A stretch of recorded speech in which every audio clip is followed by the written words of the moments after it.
पंजाब के inspector general IG Usman Anwar ने कहा है कि सूबे के दूसरे बड़े शहर फैसलाबाद की तहसील जिणावाला में मसीही इबादत गाहों और घरों पर हमला दुश्मन एजेंसी की साजिश थी।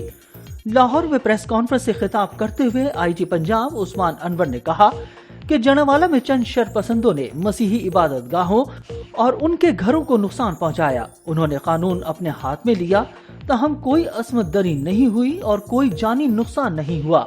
उन्होंने कहा कि इस वाक़े का कोई जवाब नहीं दिया जा रहा, बल्कि कानून हरकत में आ गया है। तमाम रियासती इदारे इकट्ठे हुए हैं।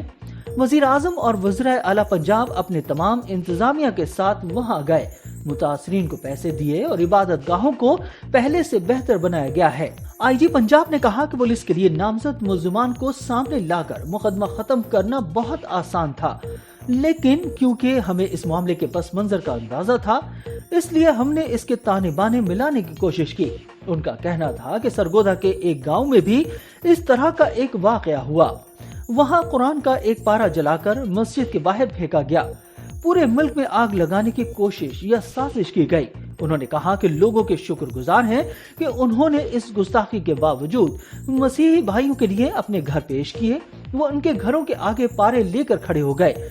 इसके बाद मुसलमानों ने मसीही भाइयों की इबादत के लिए अपनी मस्जिदें पेश की। उनका कहना था कि सरगोदा में इन वाकयात के बाद कमेटियां बनाई गई।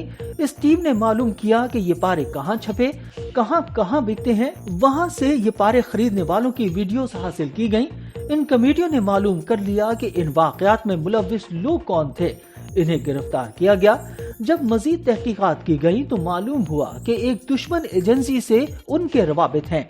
आईजी पंजाब ने कहा कि हमने पहले भी कहा था कि इन वाकयात के ताने बाने कहीं और जाकर मिलेंगे, किसी और की वजह से ये हो रहा होगा। मसीही भाइयों को यहाँ पर मुसलमानों से लड़ाने की साजिश की जाएगी और ये चीज हमें पता चली है।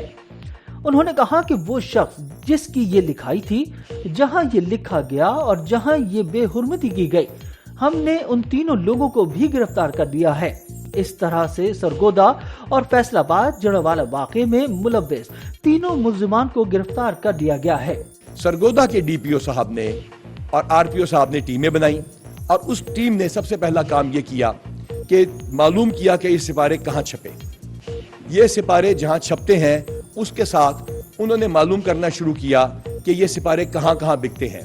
अगर आपको पीछे तस्वीर नजर आ रही होंगी कि इन्होंने किस तरह लोगों को एंगेज किया और ये मालूम किया कि इन सिपारों की सेल कहाँ पर होती है, और वहां से ये वीडियोस हासिल की जिसमें पता चलता था कि जो लोग वहां से वो सिपारे लेके निकले, और फिर उसके बाद दूसरे वाक़े के बाद वहां से सिपारा लेके निकले, और यूं 2500 की फोर्स जो पूरे पंजाब में सफेद कपड़ों में लगाई गई थी, उन्होंने मालूम कर लिया कि ये लोग कौन हैं और उनको गिरफ्तार किया।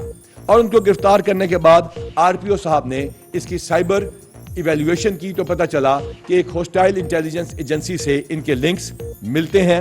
लिहाजा शायद आपको याद हो, हमने पहले दिन कहा था कि इन चीज़ों के ताने बाने किसी और जगह जाके मिलेंगे और किसी और की वजह से ये हो रहा होगा।